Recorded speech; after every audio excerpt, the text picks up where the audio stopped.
Vanité des vanités, tout est vanité. C'est l'un des meilleurs passages de la Bible qui est cité au soir des mauvaises nouvelles ou de la disparition d'un être cher. À la mort de Jacques Chirac, la tradition est répétée puisqu'il est mort comme tout un être humain. En hébreu, vanité des vanités est une tenue superlative pour désigner une futilité complète. Tout n'est en réalité que futilité. Le puissant homme n'y est plus, il a rejoint Eyadema, celui qu'il avait appelé en 2005 son ami. Cette semaine, Fogna Singbe s'est bien rappelé cette amitié. Le Togo a perdu un ami, a écrit Fogna Singbe, sans doute depuis New York. Dans la grande cité du nord-est des États-Unis, le traditionnel défilé annuel des chefs d'État au siège des Nations Unies a encore proposé des clichés connus. La bonne ou la mauvaise foi des dirigeants du monde a été exposée à l'Assemblée générale et au monde. L'Amazonie n'est pas une patrimoine de l'humanité, c'est le président du Brésil. L'Iran est le premier soutien du terrorisme international, Donald Trump. Qu'est-ce que tous ces beaux et parfois puissants messages délivrés à l'ONU apportent au monde et surtout aux démunis du tiers-monde? Le chef de l'État du Togo a bien participé à la simulation. À l'intérieur des frontières du Togo, les questions dominantes ne sont pas pourtant pas loin de celles soulevées à New York. De la capitale des Nations Unies aux villages les plus reculés du Togo, le bien-être des masses populaires demeure des thèmes de convergence.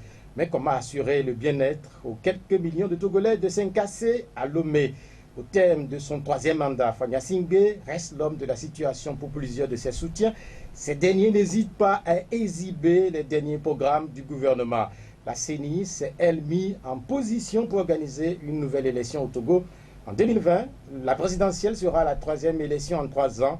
Si l'opposition, dans une large mesure, a boycotté la première de la série, elle donnera sans doute tout pour prendre part au choix du nouveau président de la République.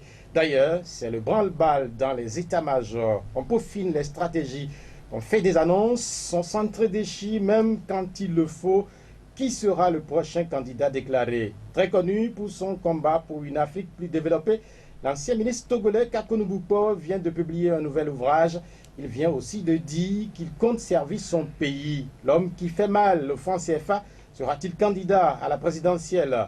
Le franc CFA, peut-être qu'il ne sera bientôt qu'un souvenir. L'écho, s'il voit le jour, sera utilisé au Togo, mais aussi au Ghana. Dans ce pays à côté, il y a cette semaine un coup d'État déjoué.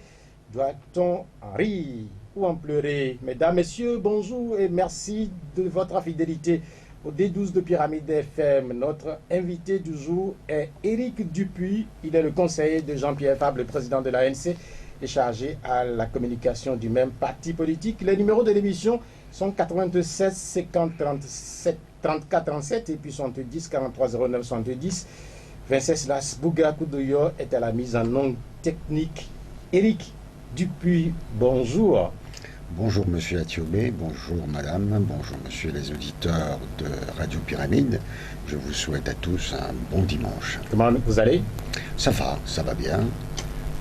Le Togo vient. Il fait un peu moins chaud, il y a moins de pluie, donc on commence à souffler un peu.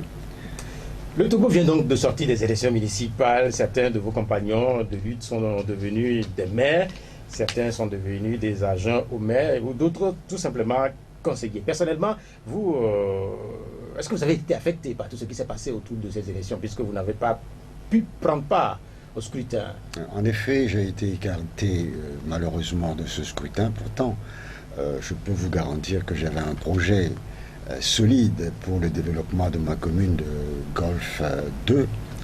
Mais bon, vous savez, vous aviez dit tout à l'heure vanité, rien que de la vanité, et on ne peut pas s'arrêter à cela. Nous avons suivi tout ce qui s'est passé lors de ces locales, et les déclarations, les déchirures, les plaies sont restées vives. Mais je pense que c'est le passé. Nous devons passer à autre chose. Ce qui nous attend maintenant, comme vous l'avez dit dans l'introduction, c'est la présidentielle de 2020. Et je pense que nous devons faire tout pour obtenir les meilleures conditions pour notre participation à cette consultation électorale qui est la plus importante dans notre pays. Les municipales sont passées, mais ce passé n'est pas aussi passé que ça, puisqu'il y a de cela juste quelques mois, votre candidature a été invalidée, comme on l'a dit tantôt. Avec le recul, est-ce que vous pensez que c'est un complot contre votre personne? Bien sûr. Bien sûr, tout simplement parce que sur ma liste, il y aurait eu 2 personnes dont les timbres sur les certificats de nationalité ou extrait date de naissance étaient de 250 francs au lieu de 500 francs. Hein. Or, ces 2 pièces n'ont pas une durée de validité, ce qui veut dire que s'ils avaient fait leurs pièces il y a 5 ans ou 6 ans quand le prix était à 250, aujourd'hui le prix a augmenté, mais ils n'ont pas fait le nécessaire. Et je dois vous dire que moi-même, je suis allé voir la mairie de Lomé pour demander à certifier le certificat de naissance de la même personne et que ça a été certifié juste avec un tampon sans le timbre. Et arrivé à la Cour suprême, je m'en suis aperçu et j'ai fait demi-tour pour aller demander qu'un nouveau document me soit délivré. D'autres personnes ont été dans le même cas, tous ont été repêchés, sauf Éric Dupuis. Bon, je sais que ma tête ne me plaît pas, c'est leur choix, c'est ainsi. Dans ce pays, on n'a pas envie des gens capables d'aider au développement du pays. On préfère avoir des gens qui sont là pour se remplir le ventre, des gens qui ne sont pas capables de travailler sincèrement, sérieusement pour le développement de ce pays. C'est un choix politique et je le leur laisse. Si vous pensez à un complot politique et que si, au niveau des municipales, vous n'aviez pas pu passer, est-ce que quelque part, votre avenir politique, vous personnellement, est-ce que cet avenir-là n'est pas d'une certaine manière compromis? Pourquoi vous parlez d'avenir politique? Moi, vous savez, je n'ai pas choisi de faire la politique au Togo pour en faire une carrière. Non, pas du tout.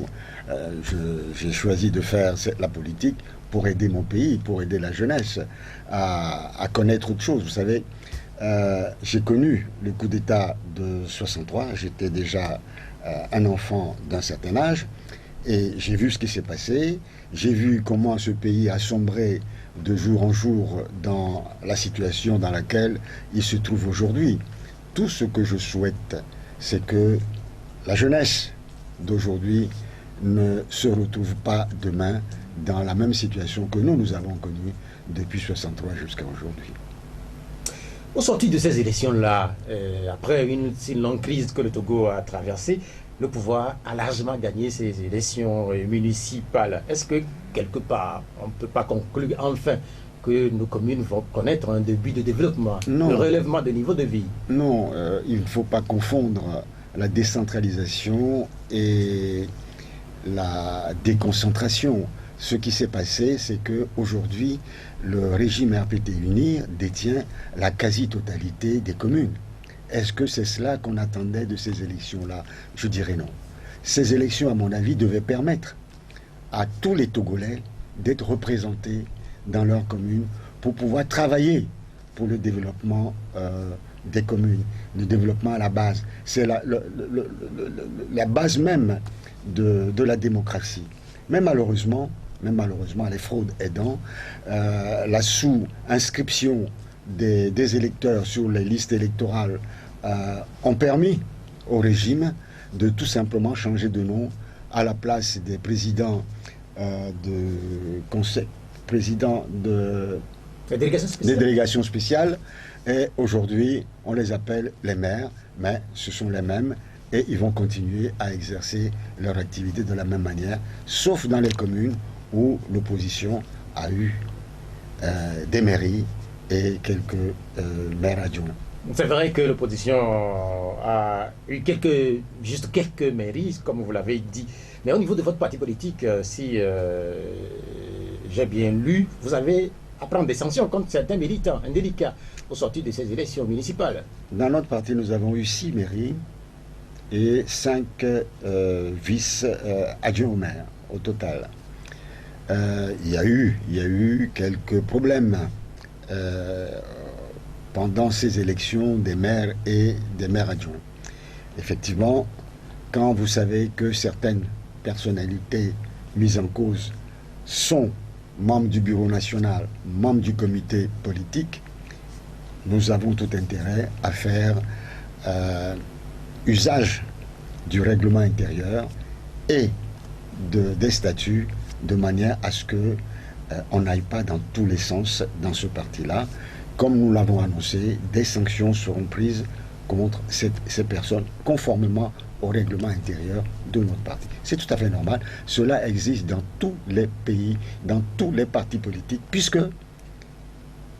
un parti politique a comme base le respect de la ligne politique et le respect des consignes données par le parti à tout moment, dans l'exercice de ce que nous faisons. Moi, je suis ici avec vous, en tant que conseiller de Jean-Pierre Fabre, responsable de la communication. Vous ne pouvez pas vous imaginer que je ne pourrai jamais dire quelque chose qui soit à l'encontre des intérêts de mon parti, ou alors qui ne soit pas dans la droite ligne de mon parti. Concrètement, qu'est-ce que les gens disent, ceux qui sont issus pourtant de votre parti politique? Non, qu'est-ce qu'ils ont dit? Ils n'ont pas dit. Ce que nous avons vu, je vais vous citer un cas.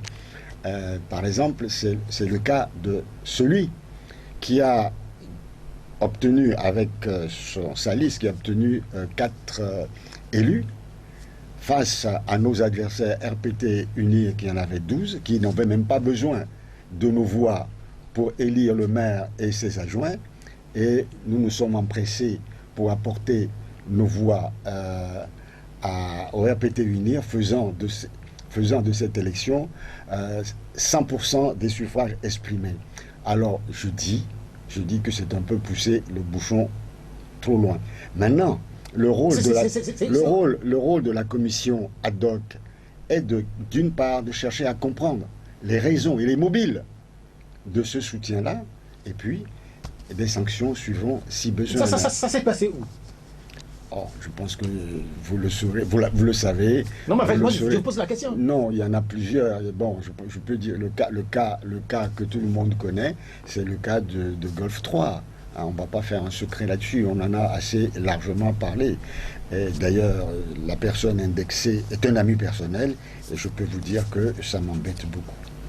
Mais à quoi répond ce type de sanctions que vous vous apprêtez à prendre? Quel message vous voulez envoyer en réalité aux militants de votre parti politique, à la classe politique du Togo et à la communauté? Non, à notre parti, à nos militants, surtout à nos cadres, que la règle de l'ANC doit être respectée à tous les niveaux, en commençant par le président national jusqu'aux petits militants. Pour sauver certaines communes, l'opposition a dû se mettre ensemble pour pouvoir avoir des fauteuils de maire. Est-ce que ça a été facile? Ça n'a pas été facile, ça a causé pas mal de problèmes. Nous avons pensé que le respect de la ligne républicaine permettait à ce que tous de l'opposition, on s'aligne derrière celui parmi nous qui arrive en tête. Même s'il arrive en tête avec une voix, je pense que c'est la moindre des choses en démocratie. Mais cela n'a pas été le cas partout. Et on a vu même que des amis d'hier, parce que est-ce qu'ils le sont aujourd'hui encore, ont appelé les leurs à barrer la route à l'ANC pour le poste du maire. Je trouve que cela est dommage. On peut citer le Zior, on peut citer Palimé, on peut citer d'autres communes également. Est-ce que cela ne compromet pas quelque part aussi l'appel lancé récemment par Jean-Pierre Fabre à une certaine unité d'action au niveau de l'opposition?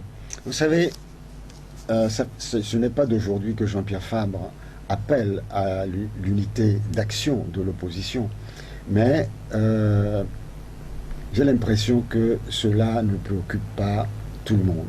Aujourd'hui, nous avons quitté ce débat stérile de la candidature unique pour aujourd'hui nous consacrer à des actions qu'on doit mener pour obtenir les réformes électorales, les réformes du cadre électoral, pour qu'enfin, pour une fois dans notre pays, on puisse avoir des élections claires, transparentes et acceptables par tous.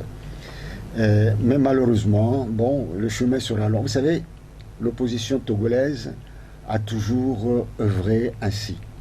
Quand on était à la C14, le problème qui était le nôtre, et c'est l'une des raisons pour laquelle nous avions quitté cette organisation, c'est que la raison pour laquelle nous avions créé ensemble la C14, c'était l'unité d'action pour obtenir les réformes, notamment le retour à la Constitution de 92.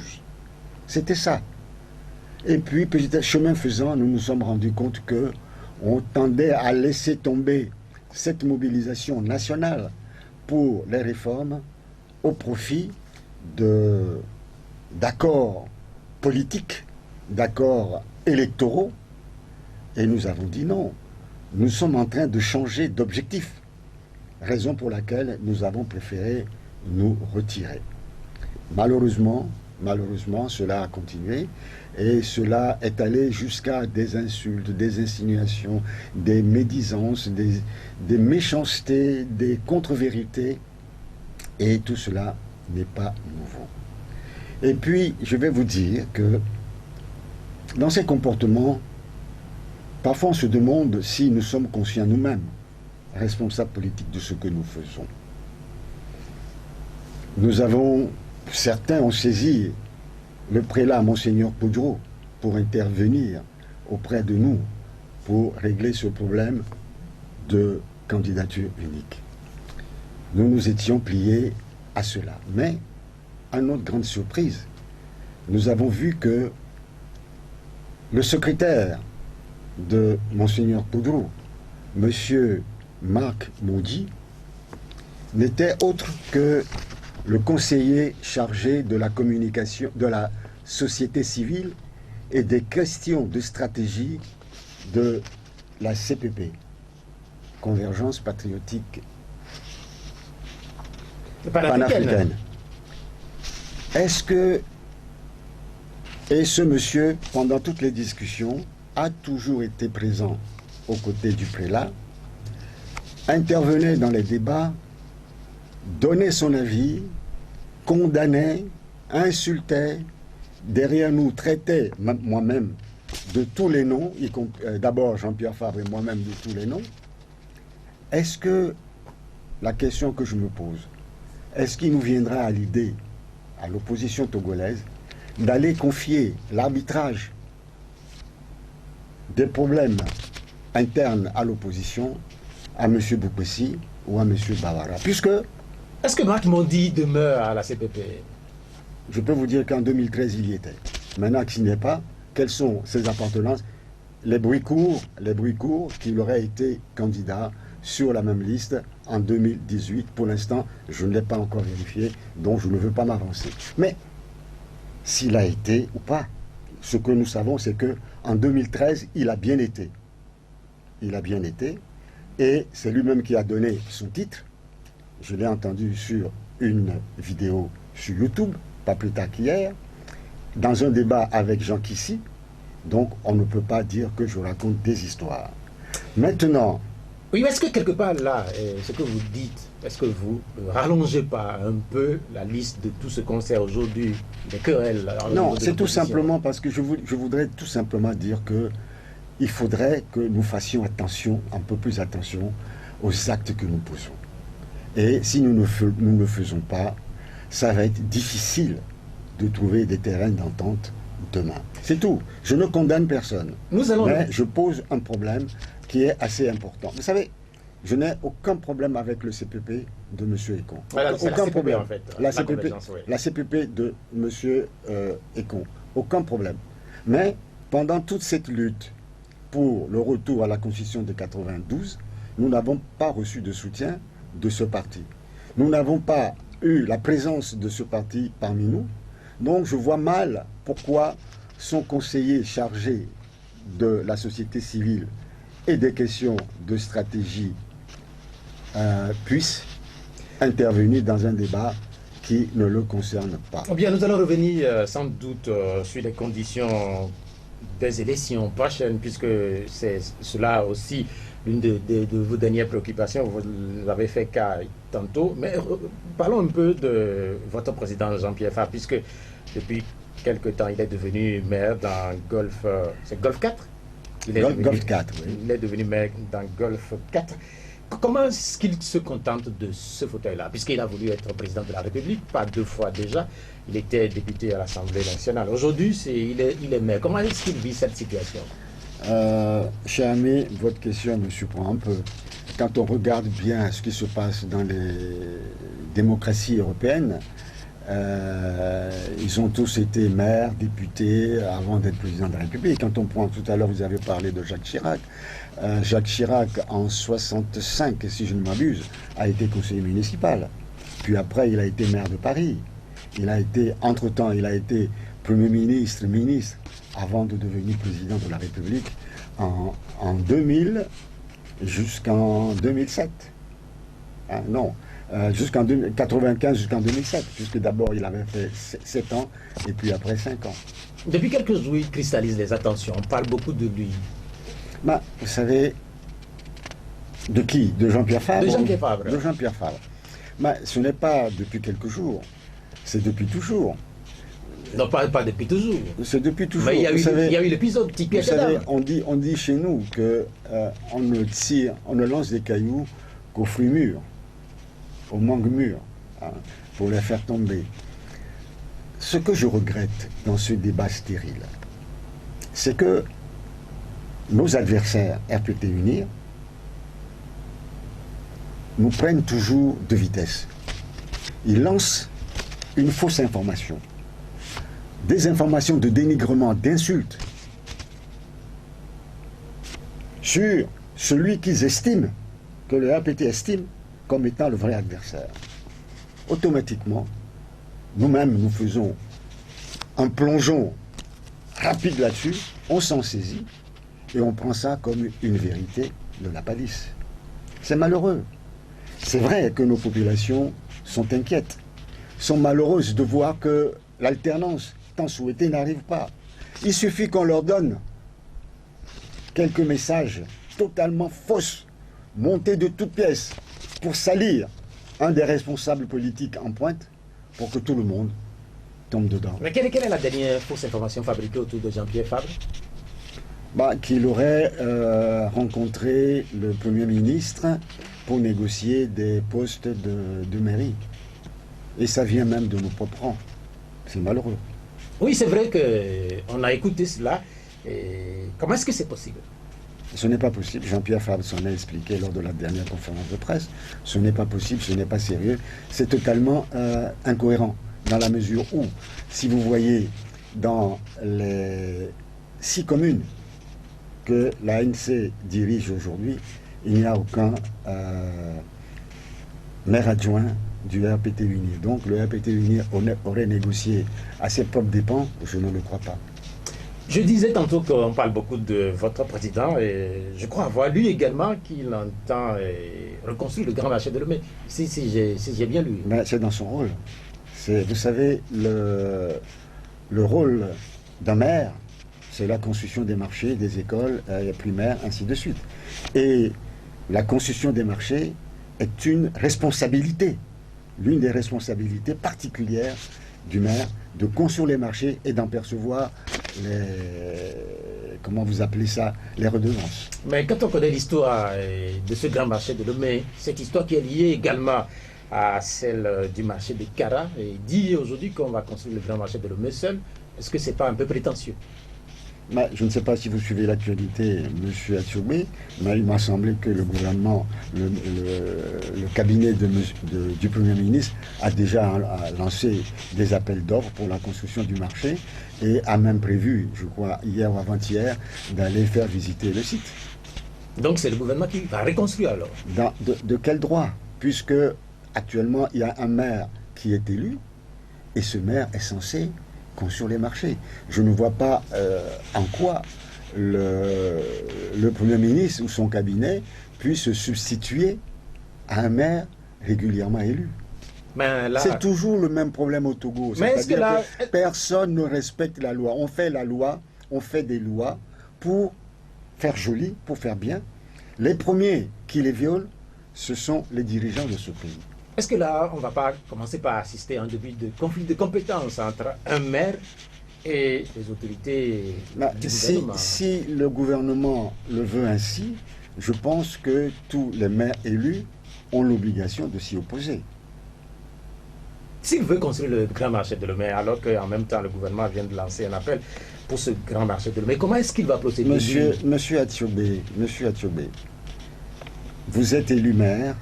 Vous avez les prérogatives de la construction des écoles primaires des centres de soins, des marchés, ce sont vos prérogatives, ainsi que vos droits. On ne peut pas vous l'enlever. Et si quelqu'un veut se substituer à vous, vous avez l'obligation de lui dire non, monsieur, ce ne sont pas vos prérogatives, ce sont les miennes. Maintenant, si la personne vous dit moi, je vous apporte des capacités financières ou techniques pour qu'on le fasse ensemble, mais c'est vous le réalisateur, c'est vous le maître d'œuvre, ça peut se comprendre et discuter. Mais si on le fait derrière vous, c'est encore une violation de la loi. La loi qui a été faite par le régime, que nous n'avons pas voté nous-mêmes. À propos de cette loi, je sais que quelque part, les prérogatives du maire sont limitées par la position du préfet et plus encore par celle du gouvernement. Ce qui est certain, c'est que ça va donner lieu dans les prochains jours à de vifs débats, c'est clair. Je reviens à l'opposition dans son ensemble et cette déchirure que nous avons, et on l'a évoqué, nous sommes à quelques mois des élections présidentielles. La descente aux enfers, est-ce qu'elle va s'arrêter, cette descente ? Est-ce que vous avez cette impression? Moi, je l'espère. Non, je n'ai pas cette impression-là, mais je l'espère. Je me félicite de voir que cette idée folle de considérer que la seule possibilité de renverser le système APT-UNIR en 2020, c'est la candidature unique. Et nous avons dit depuis très longtemps que ce n'est pas la panacée, qu'il y a d'autres solutions. C'est pour ça que depuis très longtemps, depuis plusieurs années, nous avons demandé que le scrutin uninominal majoritaire à deux tours soit inscrit dans la Constitution. Donc aujourd'hui, c'est une réalité. Essayons autre chose. Essayons autre chose. Essayons d'avoir des candidatures multiples au premier tour et on se retrouve au deuxième tour en tant qu'opposition pour essayer de gagner les élections. Ça nous a fait perdre beaucoup de temps. Ça a fait couler beaucoup d'encre, beaucoup de salive, et ça a laissé beaucoup de cicatrices. Malheureusement, on peut pardonner. On peut pardonner beaucoup de choses, mais on ne peut pas oublier certaines choses. C'est la question de la candidature unique ou pas. La position de l'ANC, elle est claire. Vous êtes pour une candidature multiple. Mais est-ce que ça ne vient pas un peu en contradiction par rapport à cet appel lancé il n'y a pas très longtemps par Jean-Pierre Fabre pour une unicité d'action des forces de l'opposition? Jean-Pierre n'a pas parlé d'unicité d'action, il a parlé d'unité d'action. D'unité d'action. Qu'est-ce que ça veut dire?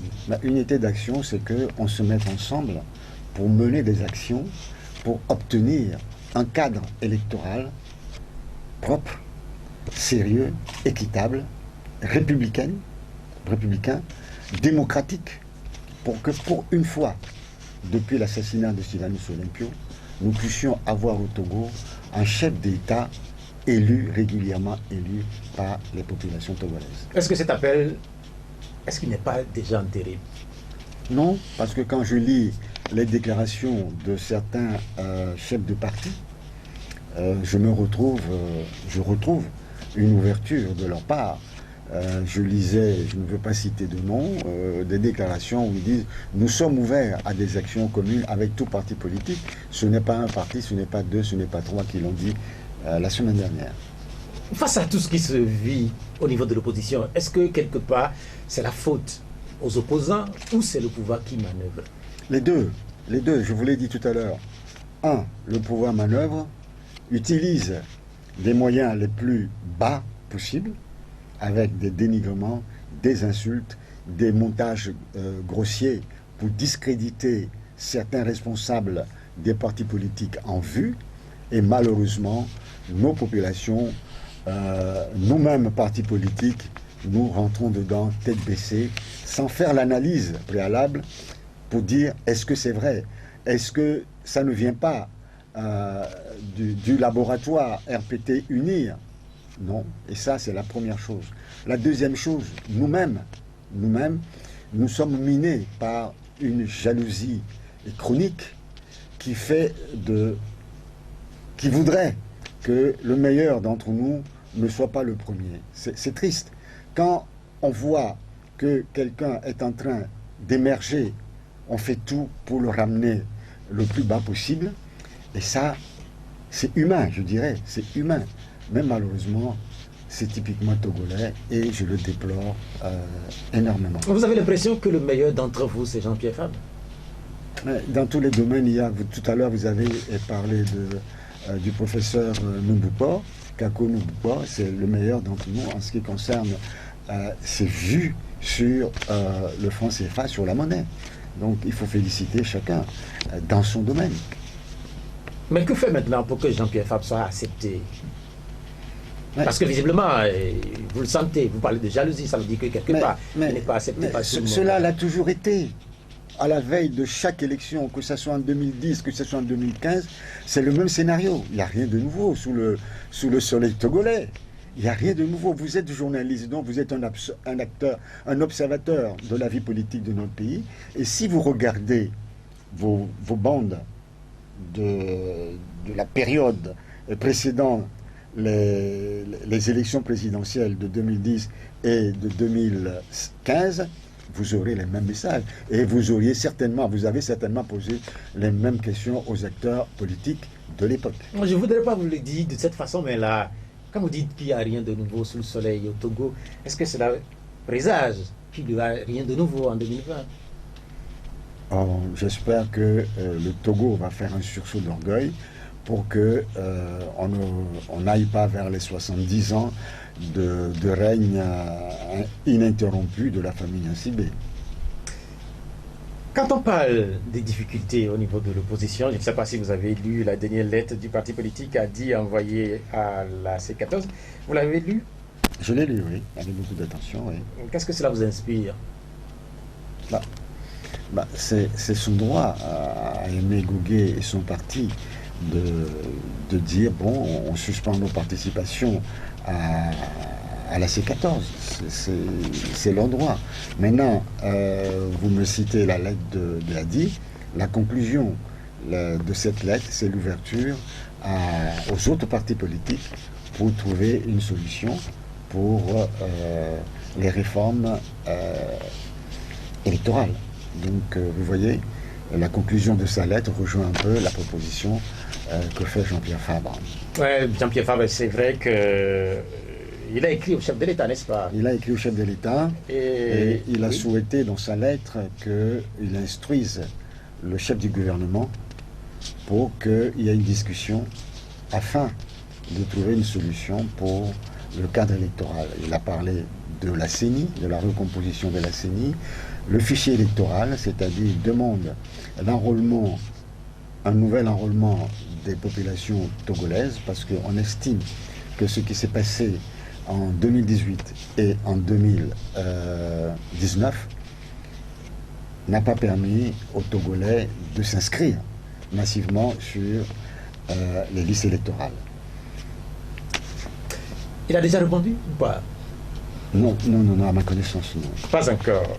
Mais quand vous parlez de la CENI, de sa recomposition, et la nouvelle CENI a été recomposée il n'y a pas très longtemps. Elle a été recomposée de manière arbitraire, puisque vous vous souvenez, on était en négociation avec la CEDEAO. La CEDEAO avait fait une proposition, c'était une CENI paritaire entre l'opposition représentée à l'époque par la C14 et le régime en place. Lors des discussions, il y avait des représentants du gouvernement qui étaient là, qui avaient accepté le principe, mais ils ont traîné les pieds jusqu'à ce que le recensement ait commencé avant de nous demander d'aller prêter serment. Je ne sais pas comment vous voulez qu'on aille prendre part à une CENI qui a tout organisé, le recensement, les élections. À quoi serviraient alors nos représentants?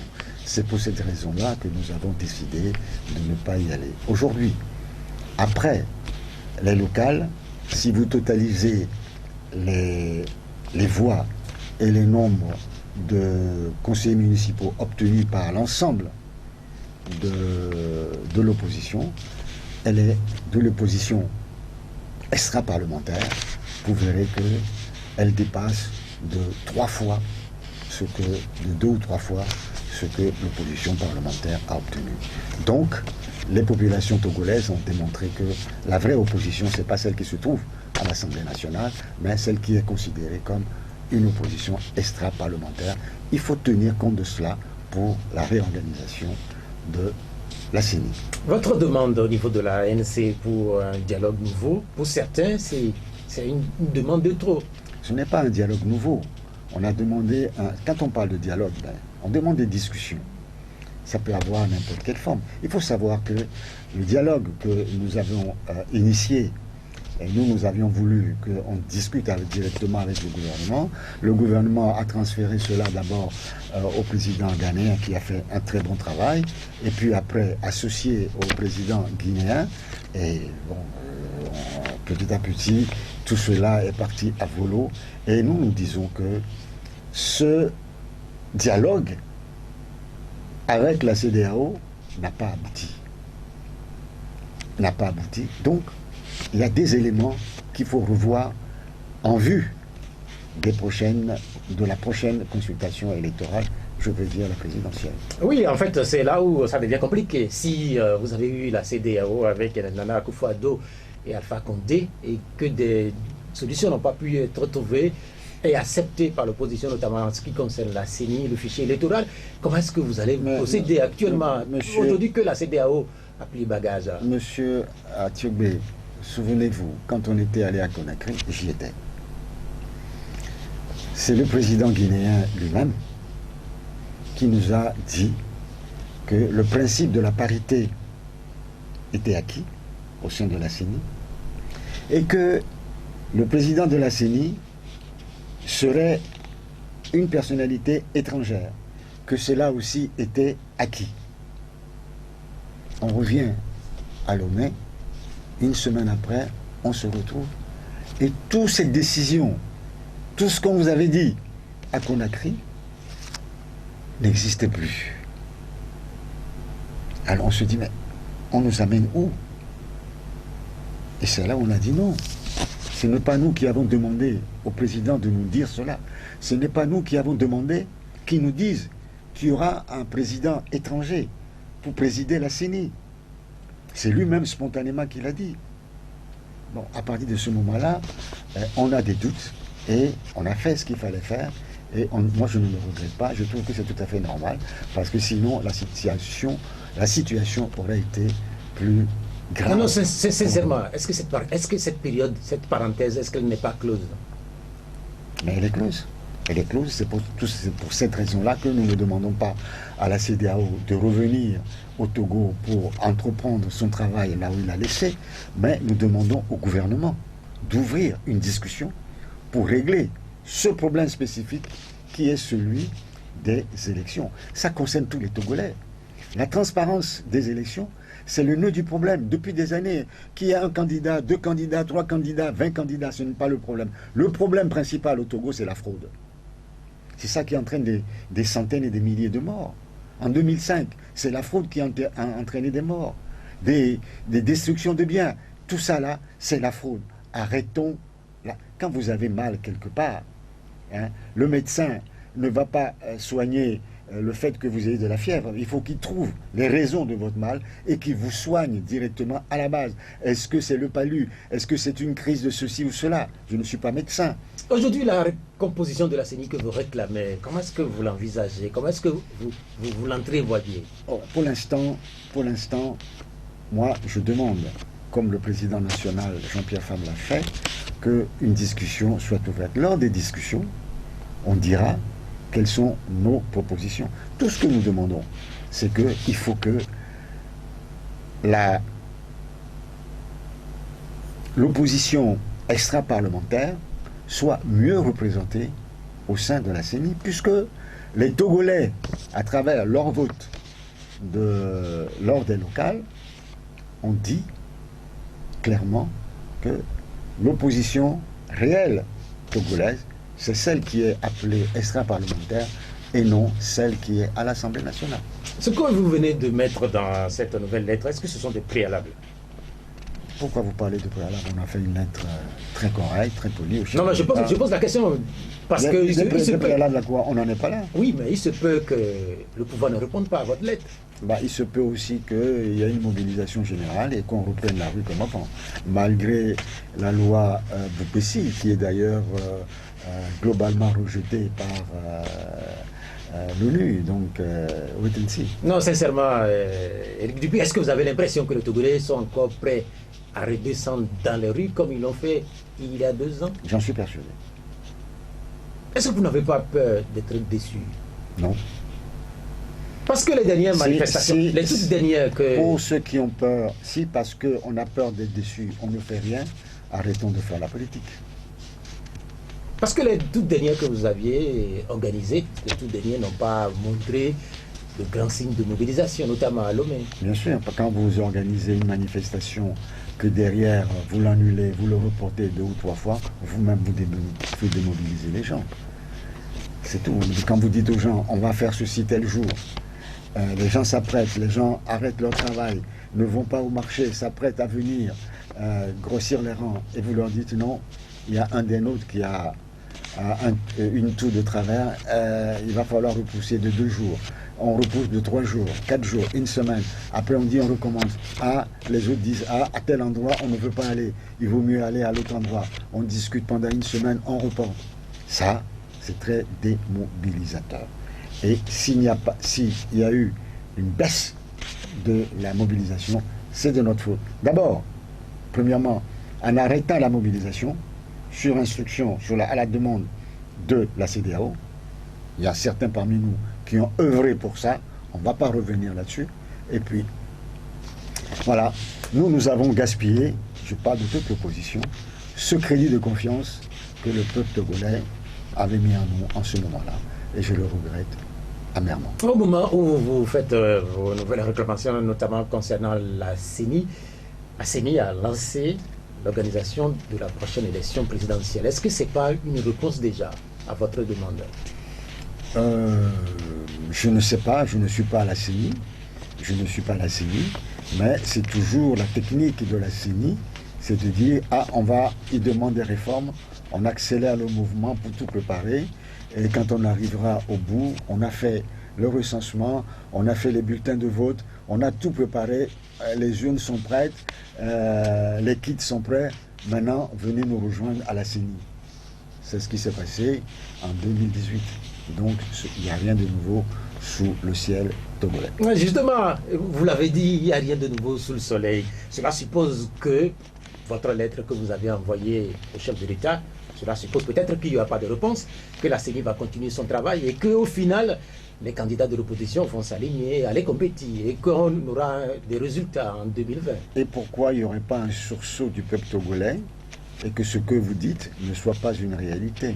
Non, mais en fait, moi, je m'aligne dans votre propos en disant qu'il n'y a rien de nouveau sous le soleil. D'accord, mais moi, je compte sur nos populations, je compte sur le peuple togolais, je compte sur les partis politiques, que finalement, il y aura quelque chose de sur la société civile pour qu'une mobilisation sérieuse s'enclenche très rapidement pour demander les réformes électorales.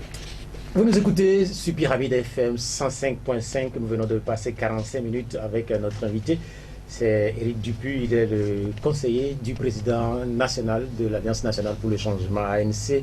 Il est également chargé de la communication de ce parti politique. À présent, les auditeurs vont commencer par faire leur intervention dans l'émission, comme c'est de tradition. Moi, je rappelle les numéros de la radio, c'est 70 43 09 70 et puis 96 50 34 37. Je peux également prendre quelques questions qui vont être laissées par les amis qui nous regardent un peu partout dans le monde et également sur les réseaux sociaux. Voilà, nous avons un premier auditeur. Oui, allô?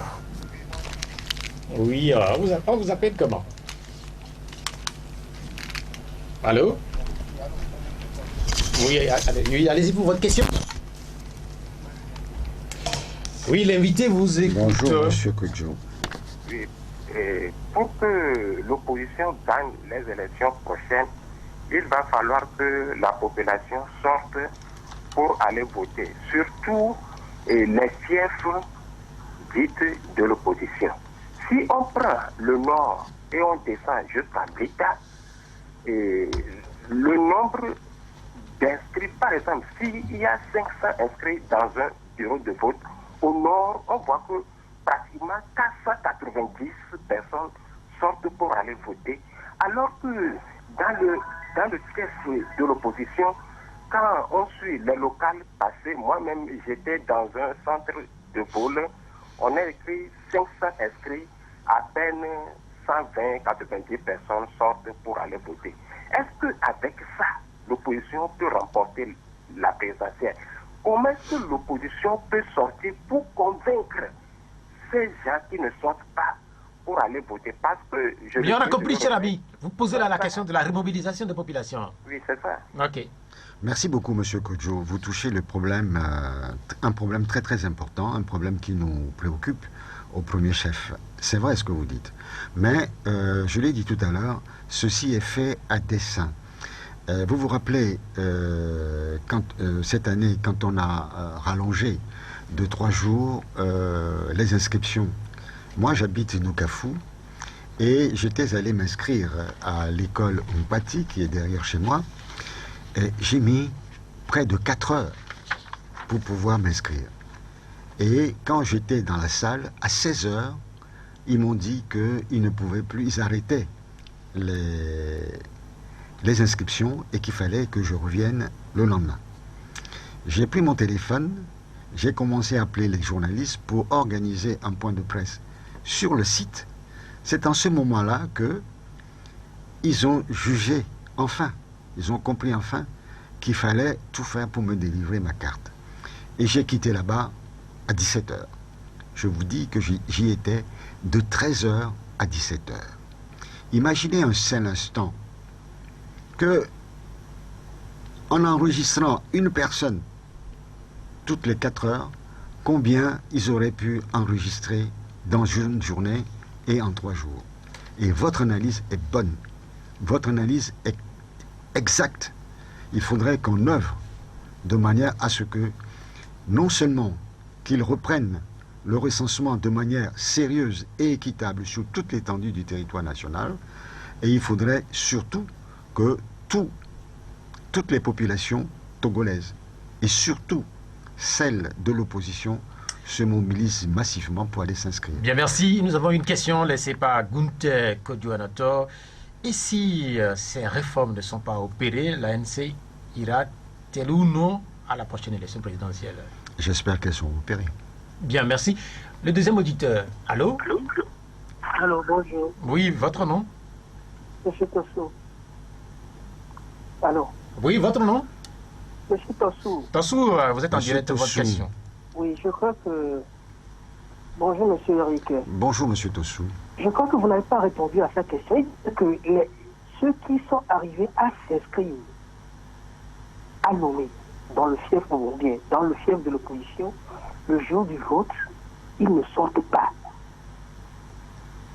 C'est ça sa question. Bien, merci. Bien, merci Tossou pour la précision. Il a précisé la Non, pensée. je ne suis pas d'accord avec Monsieur Tossou. Moi-même, j'ai parcouru ce jour-là la plupart des centres de vote. Non, mais en fait, il pose la question de la désaffection. Non, non, je ne suis pas persuadé. Je ne suis pas persuadé. Ce qui s'est passé à la dernière consultation électorale, ce n'est pas de l'abstention de la part des électeurs, c'est parce que les gens ne sont pas inscrits. Non, mais il y a ça, mais... Il y a près de 60% des Togolais qui n'étaient pas... Si tel était le cas, comment pouvez-vous expliquer que l'opposition, notamment l'opposition, ait eu 4 communes dans Lomé? Mais... Golfe 1, oui. Golfe 2, Golfe 3, Golfe 6. Si ce raisonnement était exact, on n'aurait pas pu avoir 4 communes de l'opposition sur 7. Mais ce qu'il dit n'est pas totalement faux, puisque moi j'ai beaucoup d'amis qui ont le 4 qui ne sont pas allés voter. Je vous dis que la majorité de ceux qui n'ont pas pu aller voter étaient des gens qui n'avaient pas leur carte. Est-ce que vous ne sentez pas, au niveau de l'opposition, qu'il y a un désamour depuis quelque temps vis-à-vis du vote au Togo? Je ne le crois pas. Vous ne croyez pas? Non. Ok. Bien. Nous allons, continuer notre job avec un troisième auditeur. Allô? Bonjour, monsieur Pierrot. Bonjour. Ma question, Votre nom d'abord? monsieur Kokou. Oui, comme Bonjour, Monsieur Goku. Oui, j'appelle dans toute commune. Oui. Donc, ma question, la première question, c'est à monsieur Pierrot. Dans tous mes constats, je vois que vous êtes la Cour point les partis politiques. Pourquoi partis politiques présidentiels et au-delà? les partis politiques vont délivrer le FDP à l'antenne. pourquoi eux, vous n'avez pas les appelés? Merci. Non, je n'ai pas compris. Vous reposez la question, s'il vous plaît. Je dis, vous avez l'habitude d'appeler tout le temps les partis politiques. Pourquoi les gens disent vous ne les appelez pas? Non, mais en fait, oui, j'ai compris. D'accord. Une deuxième question. Moi, je vais dire à monsieur depuis que s'il était au nombre de 14, ils seront venus même au 7 autres là, on sait ce qu'on cherche. On va voter. C'est plus la peine de venir dévoiler les défis. On n'a qu'à se calmer un peu. Merci. Bien, la première question était adressée à ma personne. Sinon, cher ami, Kokou, nous invitons tous les partis politiques et ceux qui sont là et qui répondent à nos invitations, et comprenez que c'est eux qui acceptent de venir. Si quelqu'un accepte de venir, il est là. Sinon, on invite tout le monde. Aujourd'hui, on a invité l'ANC a accepté et l'ANC est là.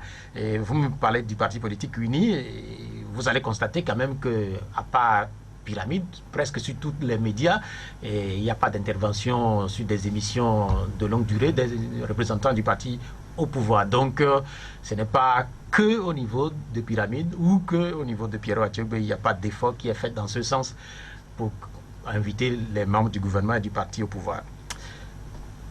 Il a posé une question. Oui, mais la question est terminée par des menaces et il n'a qu'à se calmer un peu. Moi, on ne me parle pas sur ce ton-là, je vous remercie. Bien, merci. Notre auditeur. Allô? Bien, allô? Non, on ne l'a pas, l'auditeur. Allô? Allô? Yeah. Bonjour, je suis revenu, c'est M. Tossou. C'est? M. Tossou. Oui, Monsieur Tossou qui revient. Oui, je reviens comme ça. Donc, c'est juste pour encourager M. Dupuis. J'apprécie sa clarté. Et surtout, dans ce qu'il disait au début, il a regretté certaines choses. Le peuple est derrière vous.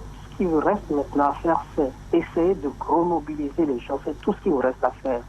Et prions que, le pouvoir accepte de revoir les conditions d'aller aux élections. Merci.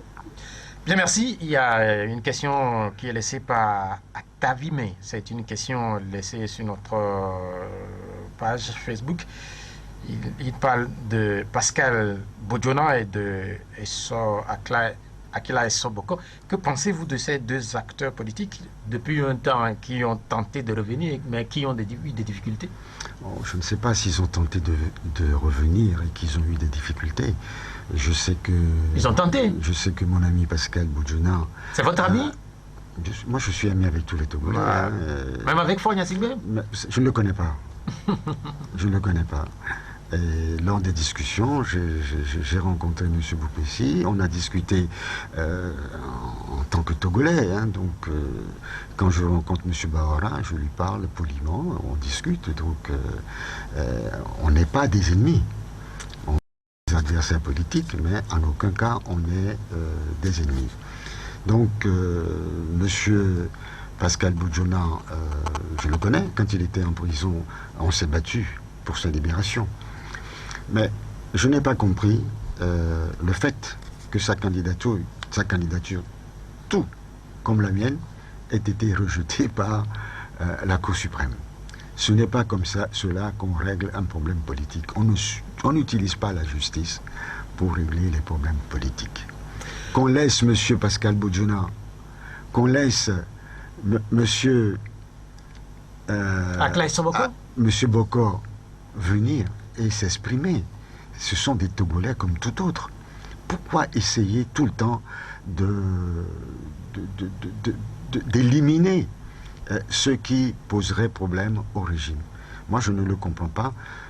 Si M. Bokor veut venir à Lomé faire la politique, c'est son droit le plus absolu, c'est un Togolais comme tous les autres. Il y a Donald Sossou qui est de la diaspora, il pose une question concernant la C14. Il dit qu'au sein de la C14 originale, on a appris que l'ANC était un dictateur. Est-ce que ce sont juste des allégations?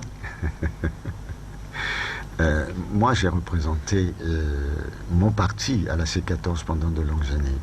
Ceux qui le disent ne savent pas ce qui s'est passé au sein de la C14. Nous avons beaucoup œuvré pour la C14. Nous avons versé beaucoup de sueur et d'argent dans la réussite de la C14. Donc, vous savez, je disais tout à l'heure que le mal togolais, c'est que le régime RPT UNIR, avec son laboratoire, notamment sur les réseaux sociaux, on connaît certains noms, déverse des immondices sur les partis politiques, notamment ceux qui sont les leaders de l'opposition, et malheureusement, les nôtres, sans beaucoup d'analyse, prennent cela pour de l'argent comptant. Quand vous parlez des vôtres, c'est qui? Pardon? Les nôtres, quand vous parlez des vôtres, c'est qui? Ben, les nôtres, de l'opposition. Enfin, les autres acteurs politiques. Tout à fait, et même les autres Togolais. Puisque ce monsieur qui a appelé a appris ça aussi sur les réseaux sociaux ou autres.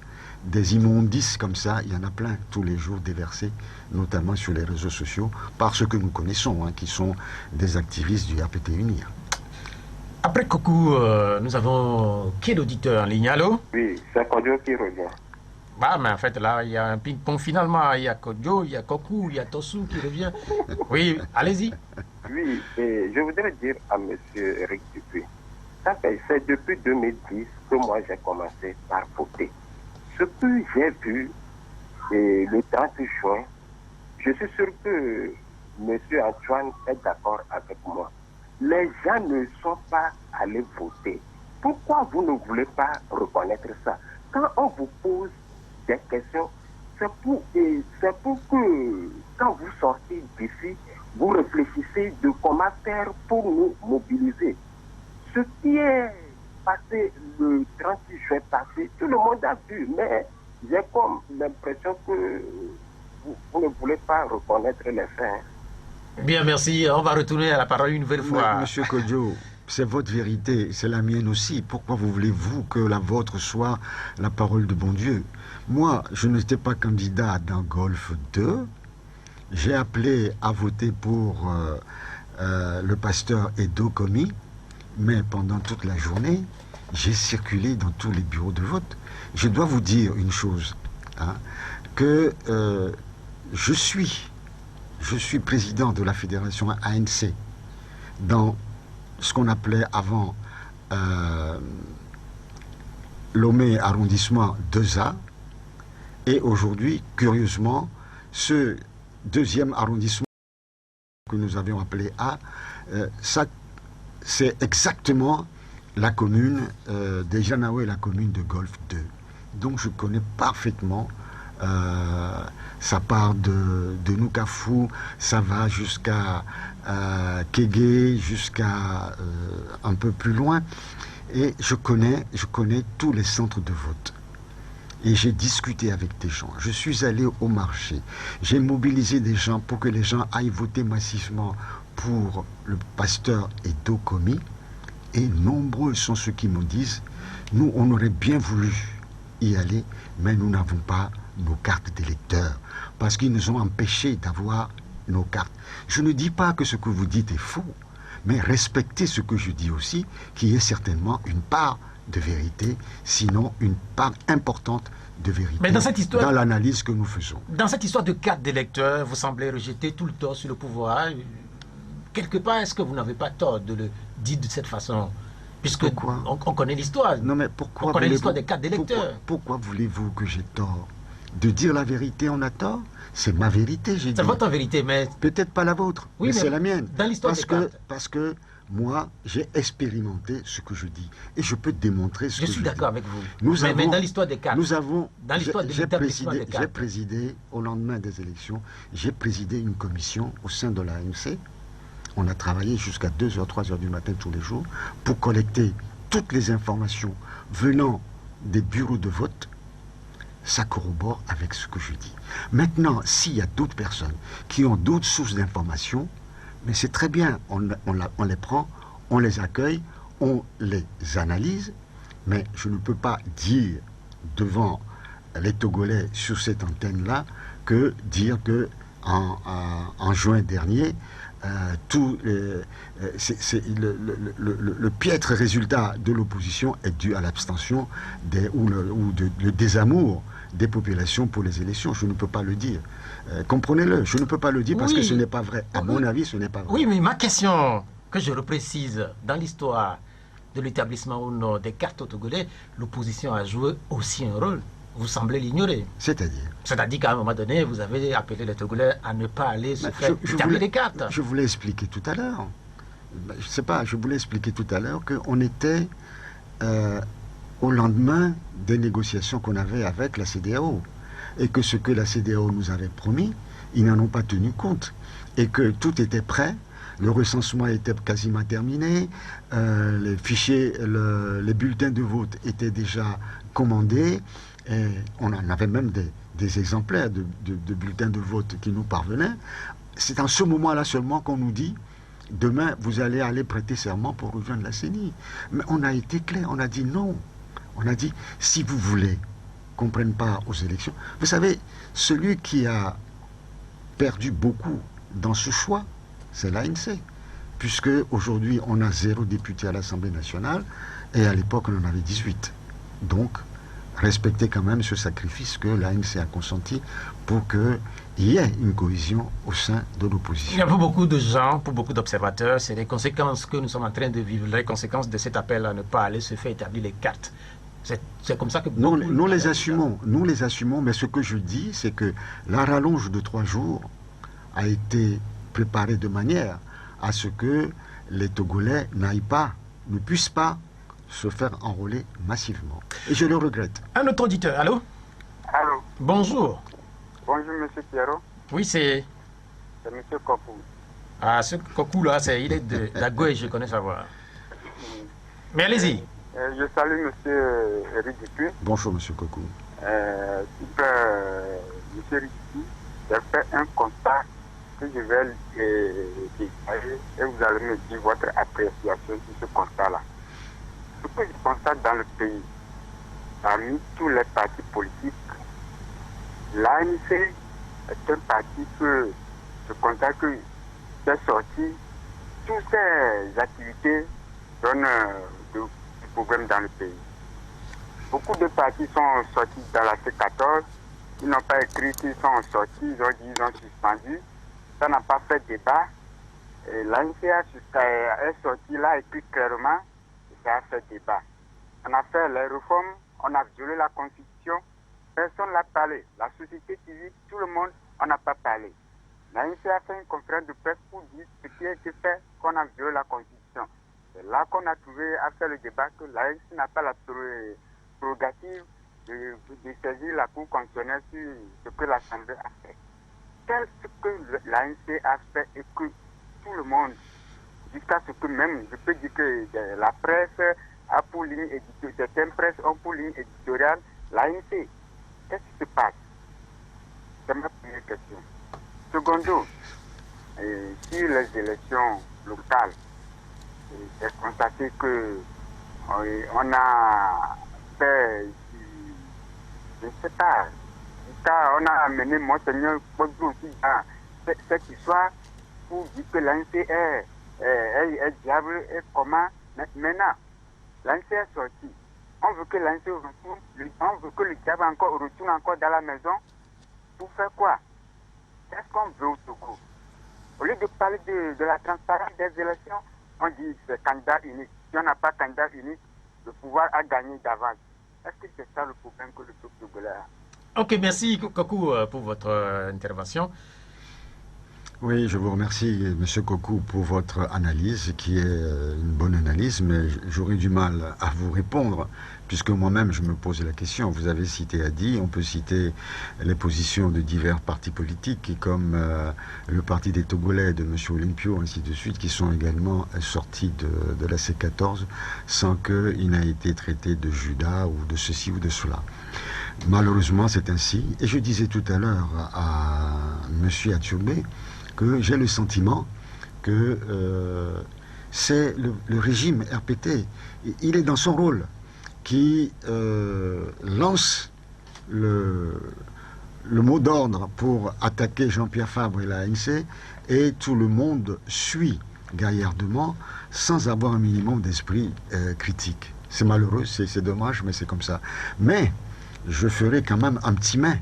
C'est que l'audio que nous avons eu d'une personne amie, la dernière fois, démontre à souhait que malheureusement ce n'est pas seulement le parti RPT Unir, qui est le fossoyeur de l'opposition, mais au sein de nous-mêmes, opposition, nous véhiculons des choses qui ne sont pas très sympas. Et pour être plus clair, vous voulez évoquer cet audio. Mais vous en avez parlé tout à l'heure. Oui, en fait. Je n'ai pas emboîté le pas, mais je le souligne. Est-ce que quelque part, tout cela ne décrédibilise pas un peu l'opposition togolaise? Je le crains. Je l'ai dit tout à l'heure, que ça nous fait beaucoup de mal, et c'est nous-mêmes qui sommes à la source de cela. Il y a une question qui est laissée par un auditeur, il n'a pas mis son nom. Pourquoi est-ce que vous avez appelé dans votre commune à voter pour un indépendant alors qu'il y a une liste C14 dans Golfe 2? C'est la question d'un auditeur. Ben, vous savez, j'ai jugé utile, compte tenu des populations de cette commune que je connais très bien, j'ai pensé que le pasteur Edo Komi était à même de faire un travail sérieux dans l'intérêt des populations. Et puis, quand j'ai été exclu des compétitions, si je peux l'appeler ainsi, il a réagi. Il m'a apporté son soutien, il a dénoncé l'arbitraire. Et je dois vous dire que lui-même, son dossier avait été rejeté, puis repêché. Donc on était dans la même situation. Et c'est tout naturel que je soutienne sa candidature. Et je reste persuadé qu'en tant que premier vice-président, premier adjoint au maire dans la commune d'Ilanoé, il fera du bon travail. Nous avons une autre question d'un auditeur également en ligne. Depuis la sortie de l'ANC, la question est de David Gabiam. Depuis la sortie de l'ANC, nous constatons que la revendication du vote de la diaspora togolaise est peu réclamée, ou même pas. Y a-t-il une raison à cela? Je n'ai pas très bien compris la question. Si la question se pose à moi en tant que parti, c'est nous qui ne parlons plus, ou si c'est le reste de la C14 qui n'en parle plus. Je ne sais pas. En tout cas, au niveau de l'opposition du Togo, on parle de moins en moins de cette réclamation. Et à un moment donné, ça faisait quand même l'objet de réclamations vives dans les rues. Je pensais que lors de la révision de la Constitution, ça a été voté par l'Assemblée nationale. Donc, si ça a été voté par l'Assemblée nationale, on attend la mise en place de cette loi. Donc, on va au téléphone. Allô? Allô, monsieur. Bonjour. Allô? Joshua de Sanguela. Joshua? Oui, de Sanguela. Oui, Joshua, vous parlez un peu plus fort, s'il vous plaît. Ok, merci beaucoup, monsieur Pierrot. On vous entend très mal, monsieur Joshua. Oui, pardon? On vous entend très mal. Ok, je dis, ce qui me surprend, c'est le fait que notre invité a du mal à reconnaître qu'il y a des gens qui se sont fâchés contre l'opposition et ils ont préféré s'abstenir. Puisque moi-même, j'ai une fois appelé ici pour dire à Dieu que les gens qui nous ont le plus fâchés, qu'ils ne les appellent pas. Donc, au lieu de s'adresser au public, demander pardon. Mais je pense que l'opposition n'a pas compris le message qu'on leur a adressé. Et ils seront encore surpris en 2026, ne changent pas leur attitude. Merci beaucoup. Bien, merci Yoshua pour votre question. C'est son avis. Est-ce qu'il représente les 7 millions de Togolais? C'est une question que je me pose. C'est son avis, je le respecte. Oui, mais en fait, il répond de cette façon de votre part. Est-ce que c'est pas trop osé? Non, vous êtes quand même un acteur politique. Mais en tant qu'acteur politique, je respecte les critiques. J'accepte. Il menace, il dit que bon, on verra en 2020. C'est son choix. Non, mais en fait, vous êtes l'un des rares, quand même, acteurs politiques à ne pas reconnaître qu'il y a un malaise au niveau des Togolais à aller voter. Je ne dis pas que je ne reconnais pas. Je dis que ce n'est pas le problème essentiel. Le problème essentiel, c'est les réformes. Si on fait des réformes et que les gens aillent s'inscrire massivement, mais les gens iront voter. Moi, je ne pense pas que les gens iraient se faire inscrire et puis, parce qu'on a envie de punir l'opposition, on ne va pas voter. Ou alors, on veut l'alternance ou on ne veut pas l'alternance. Ce que M. Ushia a dit tout à l'heure montre que M. Ushia est prêt à ne pas aller voter ou à voter pour M. Faure. Il s'en fout de cette volonté populaire des Togolais d'aller vers une alternance quoi qu'il arrive. C'est ça, donc je ne comprends pas. C'est son avis, je le respecte.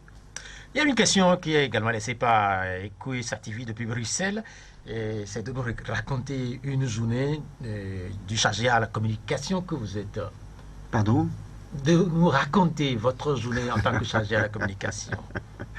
Non, malheureusement, au sein de l'ANC, je ne suis pas que le responsable de la communication. Je suis le conseiller du président national, je suis membre du bureau national, je suis membre du comité politique, je suis membre du comité exécutif du parti, je préside la commission communication tous les lundis, je suis président fédéral dans le parti, je suis président de plusieurs commissions internes. Donc, vous voyez, j'ai des journées très très longues et des semaines. En moyenne, j'ai 5 à 6 réunions par semaine. Voilà, si je peux le dire ainsi. Comment est-ce que votre travail est apprécié autour de vous, en tant que chargé de communication? Je suis mal placé pour en parler. Ce sont les autres qui doivent jauger de la qualité de mon travail. Tout ce que je peux vous dire, c'est que moi, je fais ce travail en y investissant tout mon cœur et toute mon âme, parce que je suis quelqu'un de foncièrement honnête et sincère dans tout ce que j'entreprends. Mon père m'a appris une chose que j'ai gardée et que je garderai toute ma vie et que j'ai enseigné à mes enfants. Quand on entreprend quelque chose, on va jusqu'au bout ou on ne l'entreprend pas. J'ai décidé d'entreprendre la lutte pour l'alternance politique dans mon pays. J'irai jusqu'au bout et si Dieu me prête vie, je connaîtrai cela avant de partir. Il y a cette question que je n'ai pas compris, mais que je vais quand même vous poser, puisque c'est un auditeur qui l'a laissé dans le groupe des fans de l'émission. La question est d'un certain... Son nom, c'est des faits. Si au sorti des élections présidentielles, le président Faure tend la main à l'ANC de participer au gouvernement, accepteriez-vous cette main tendue pour le développement du Togo? Ça suppose que M. Faure se présente pour la 4e fois et qu'il gagne les élections. J'en doute. Cela veut dire que Faure ne sera pas candidat en 2020? Non, même s'il est candidat, il faut qu'il soit battu. C'est pour ça que je travaille. Donc si je travaille pour ça, je ne peux pas me mettre dans l'idée que le scénario que préconise notre compatriote soit plausible.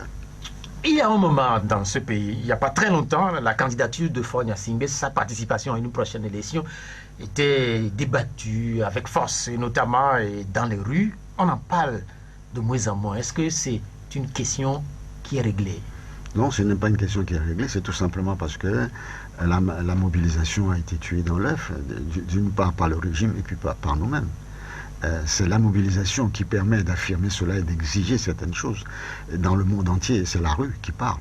Aujourd'hui, vous connaissez la situation. La politique, est-ce qu'elle doit se faire dans la rue?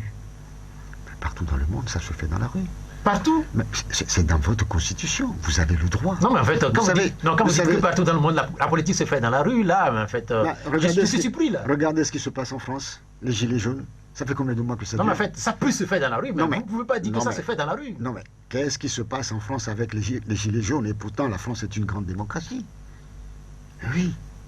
Quand les populations ne sont pas d'accord, elles sortent, c'est leur seule arme. Elles sortent dans la rue pour dire nous ne sommes pas d'accord. Et puis vous savez aussi que cette exception française, elle est une exception dans le monde. Dans beaucoup de pays, la France est regardée avec curiosité. L'année dernière en Allemagne, il y avait eu des manifestations. Combien de manifestations en Allemagne? Combien de manifestations en Allemagne? Moi, je ne les calcule pas, mais partout il y a des manifestations dans le monde. Ce n'est pas seulement en France. Mais dans toute démocratie, la loi permet aux populations de dire non quand elles ne sont pas d'accord avec la gestion de leur pays.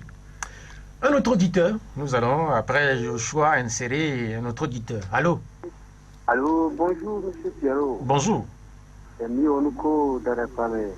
Oui, allez-y pour votre question. Bonjour, l'invité. Bonjour, monsieur. Bonjour, la diaspora togolaise sur cette planète Terre.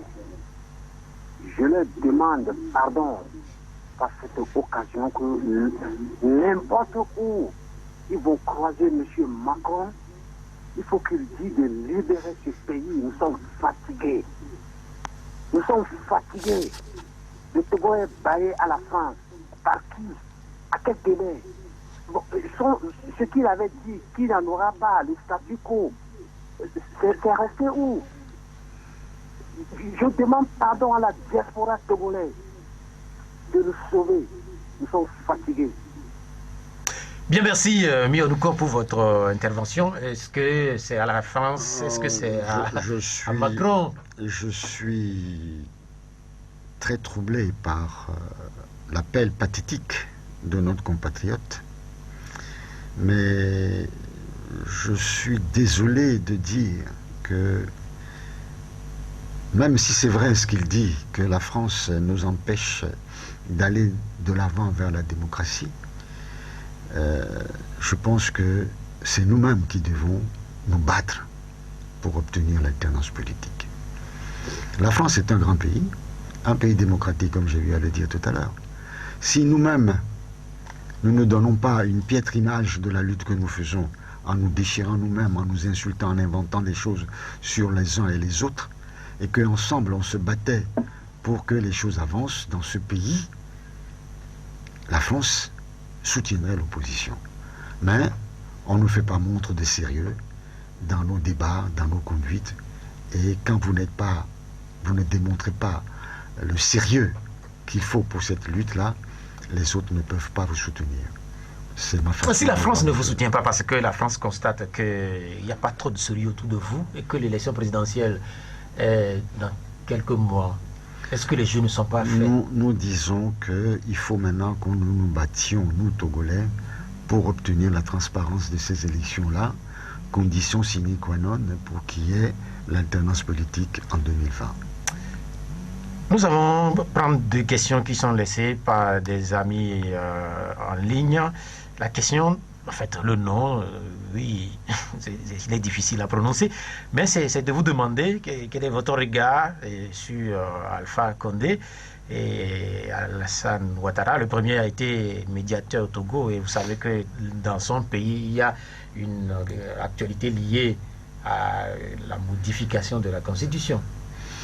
Vous savez, je ne vais pas porter ce regard-là, un regard sur ce qui se passe dans les pays voisins. Ce sont des chefs d'État qui ont été élus par leur population. Il appartient aux populations de se battre contre cette velléité supposée ou vraie de modification de la Constitution. Le problème qui me concerne et que j'estime est le plus important pour le peuple togolais aujourd'hui, c'est que faire pour que le Togo connaisse enfin l'alternance politique, puisque le Togo n'a jamais connu de président élu, démocratiquement élu, depuis 1963.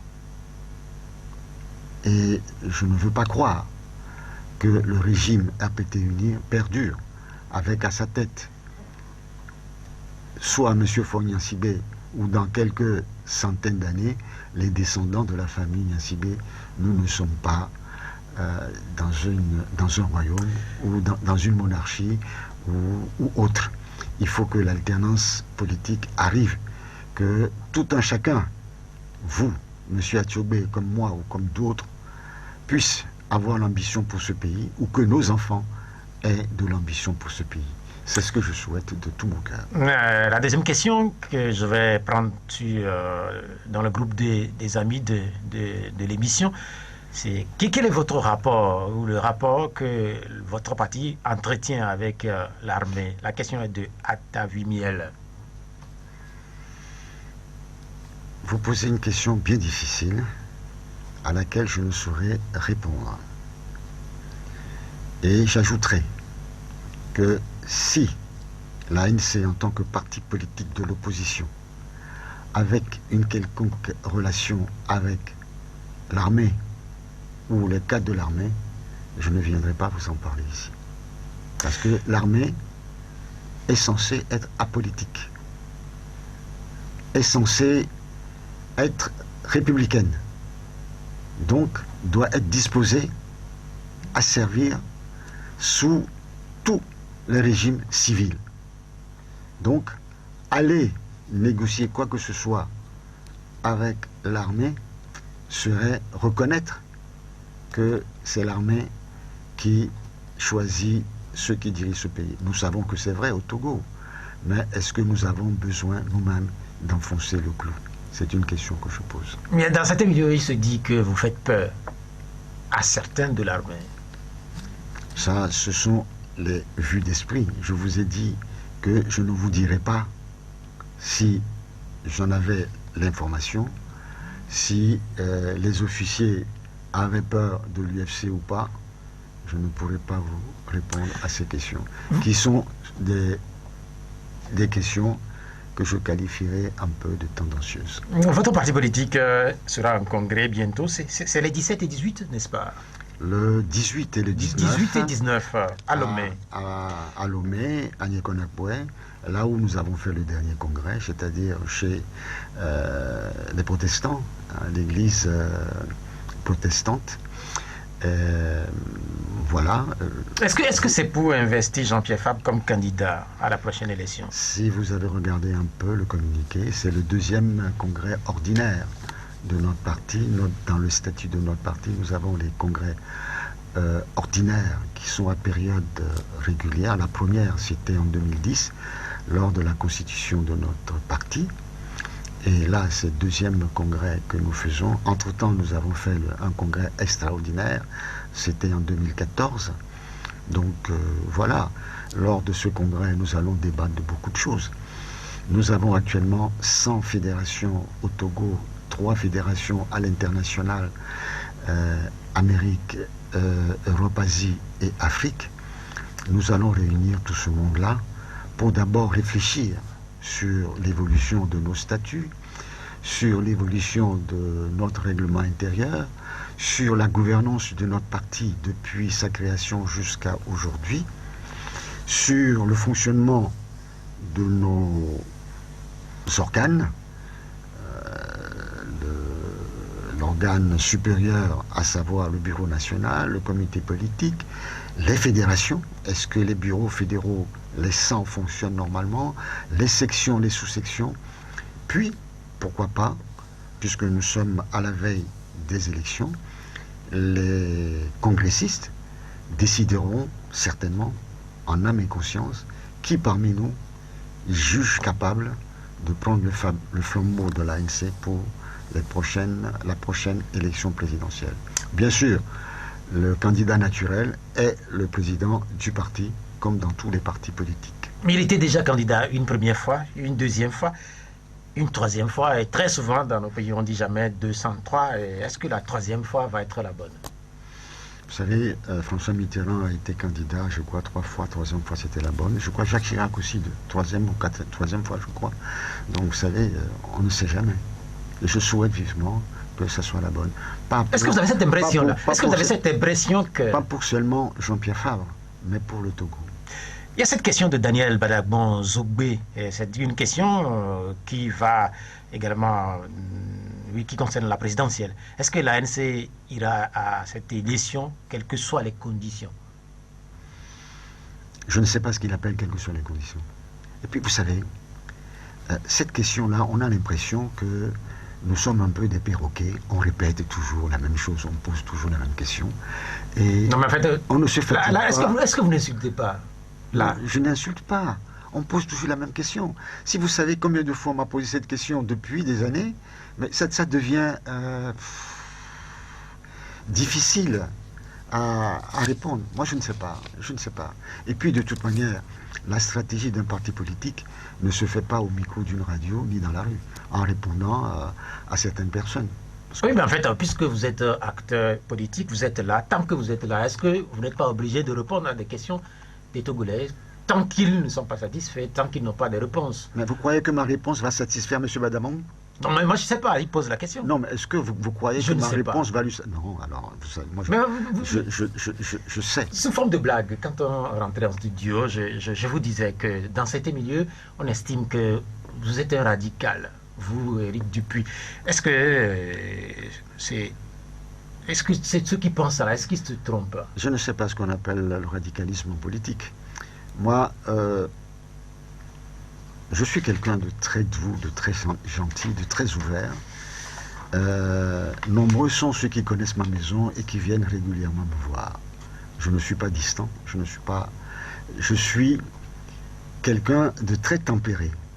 Mais si la vérité, la volonté de dire la vérité, rien que la vérité, et de l'affirmer, doit être considérée comme un radicalisme, je suis fier de l'être. Je suis fier d'être un radical parce que mon sacerdoce, c'est la vérité, rien que la vérité, même si cela doit blesser. Un mot de Jacques Chirac qui est mort et il a rejoint les ancêtres gaulois. Et un mot, est-ce que c'est un événement ou ça ne vous dit rien à l'ANC?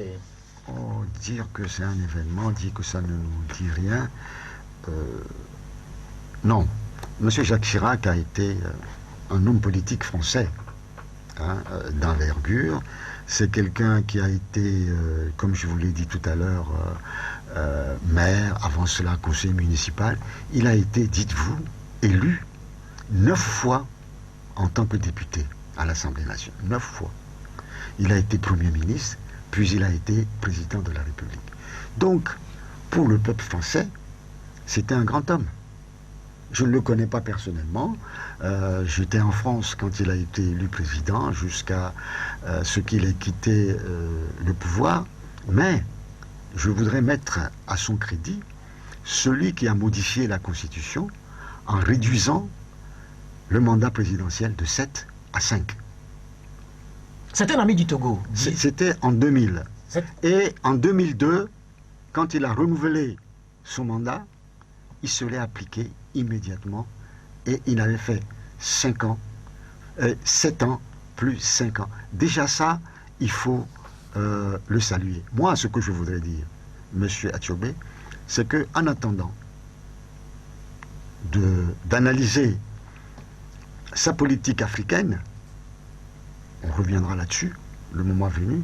Aujourd'hui, je voudrais m'incliner devant sa mémoire et m'incliner devant sa famille, ainsi que ceux qui l'ont soutenu, les Français qui l'ont soutenu pendant très longtemps, depuis 1965 jusqu'en 2007, je dis ça de mémoire, soit à peu près 42 ans. Est-ce que c'est pas un ami du Togo? Vous savez, il y a un homme politique français qui a dit « La France n'a pas d'amis, elle n'a que des intérêts ». Et je pense que tous les dirigeants français connaissent ce mot et l'ont utilisé chacun à son tour. Donc moi, ami du Togo, pas ami du Togo, les Français font leur travail. Le plus important pour un Français, c'est les intérêts pour son pays, et c'est tout à fait logique. C'est nous-mêmes, à force de mendier, à force d'aller solliciter les autres parce qu'on n'est pas capable de gérer au mieux notre pays, qui nous mettons parfois dans cette situation délicate, cette situation de mendicité, et qui nous rabaisse face au chef d'État. Merci. Vanité des vanités, tout est vanité. C'est ce que j'ai dit à l'entame de cette émission. En quelques secondes, quel commentaire suscite cet extrait chez vous? Oh, cet extrait chez moi, je crois que ça, c'est la synthèse de tout ce que nous avons dit jusqu'à présent. Nous nous connaissons, nous vivons ensemble, nous nous côtoyons, et tout ce que nous faisons, on a l'impression que l'homme sur Terre est là pour faire du cinéma, parce que on ne perce pas la conscience ou l'âme de chaque être humain, et on oublie que, in fine, nous allons tous finir de la même manière, c'est-à-dire nous deviendrons la poussière, et rien que de la poussière, qu'on soit le premier, le deuxième, le troisième. Bien, merci beaucoup d'être venu, Éric Dupuis. Je rappelle que vous êtes conseiller du président national de l'ANC, Jean-Pierre Fabre, est également chargé à la communication. Cette émission, elle s'achève ainsi. Vincent Slas Bogakoudoyo, merci pour la mise en onde technique. Je suis Pierre Roatiobé. Au revoir.